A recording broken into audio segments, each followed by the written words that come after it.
Class 12th के political science में एक महत्वपूर्ण चैप्टर है लोकतांत्रिक व्यवस्था का संकट।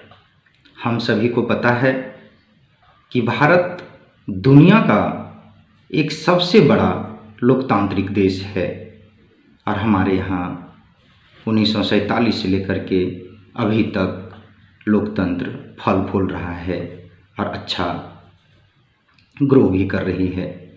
दुनिया के देश भी भारत की जो लोकतांत्रिक व्यवस्था है इससे सीखते हैं। परंतु 70 के दशक में एक घटना घटी, उसी के संदर्भ में आज हम बात करेंगे।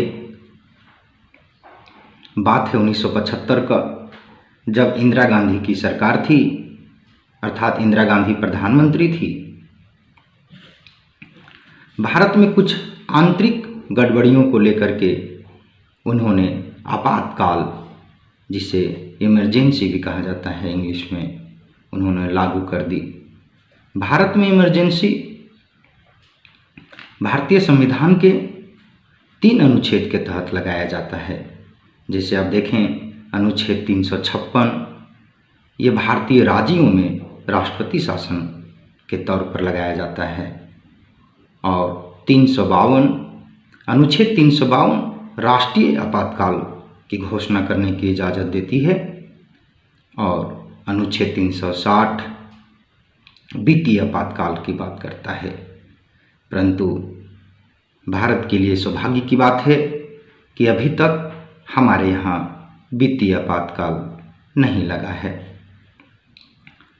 तो 1975 की आपातकाल जो हमारे यहाँ लगाया गया था, उसमें क्या कुछ हुआ? क्या आपातकाल लगाना जरूरी था? क्या आपातकाल लगाने से भारतीय नागरिकों के साथ ज्यादती हुई? इन सभी बातों के लिए एक आयोग का गठन किया गया। तो आज हम बात करते हैं उसी आयोग को जो आपातकाल की जांच हेतु गठित की गई थी। बात है 1977 की मई में जनता पार्टी की सरकार ने सर्वोच्च न्यायालय के भूतपूर्व मुख्य न्यायाधीश श्री जे.सी. शाह की अध्यक्षता में एक आयोग गठित किया गया। इस आयोग का गठन 25 जून 1975 के दिन घोषित आपातकाल के दौरान की गई कार्रवाई तथा सत्ता के दुरुपयोग से संबंधित था। अत्याचार और कदाचार के विभिन्न आरोपों के विविध पहलुओं की जांच के लिए किया गया था। आयोग ने विभिन्न प्रकार के साक्ष्यों की जांच की और हजारों गवाहों को बयान दर्ज किए। गवाहों में इंदिरा गांधी की शामिल भी थी, अर्थात इंदिरा गांधी को भी जांच आयोग के सदस्यों ने